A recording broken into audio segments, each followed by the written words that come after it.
দর্শক, এই সিসিটিভির ফুটেজটি ভালো করে লক্ষ্য করুন। দেখতে পাচ্ছেন একজন সিভিক ভলেন্টিয়ার, তিনি রাস্তার উপরে দাঁড়িয়ে আছেন কর্মরত অবস্থায়। ও পাশ দিয়ে একজন ব্যক্তি পরনে সাদা জামা এবং কালো প্যান্ট পরে দেখুন পিছন দিক থেকে আঘাত করার চেষ্টা করছে। ছবিতে পুরোপুরি দেখা যাচ্ছে না, তবে আঘাত করা হয়েছে কি না বুঝতে পারছি না। দেখতে পাচ্ছেন আঘাত হয়েছে এবং 3-4বার আঘাত করছে। দেখছেন পুলিশ শেষ পর্যন্ত সিভিক পুলিশটি পালিয়ে যাচ্ছেন। কিন্তু কী কারণে কর্মরত অবস্থায় এক পুলিশকে এইভাবে মারা হচ্ছে? ঘটনা বলতে এখান থেকে একজন আসলো, ব্যাগে করে একটা বাজারে ব্যাগে একটা বড় অস্ত্র ছিল, সেটা বের করে মানে যেটাকে আমার হেসলে না কি বলে ওটা দুমদাম চালাতে শুরু করে।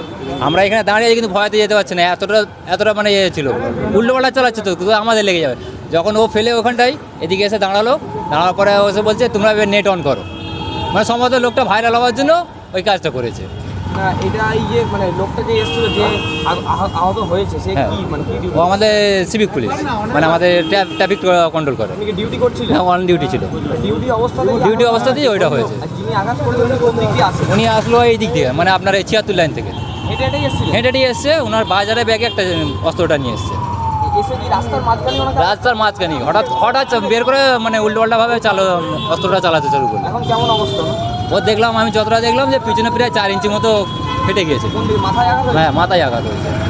পিছনে ওর নাম হচ্ছে সম্ভবত উত্তম। আপনার নাম? আমার নাম শেখ শাহবাজ। এই জায়গাটার নাম চড়িয়াল মোড়। চড়িয়াল মোড়ে ঘটনাটা ঘটে? চড়িয়াল মোড়ের ঘটনা। ডিউটি করছিল। কতটা ইনজুরি হয়েছে স্যার? এটা তো ডক্টরবাবু বলতে পারবে। তো এখন উনি সেফ কন্ডিশনে চলে এসছে, পরবর্তী ট্রিটমেন্ট হবে।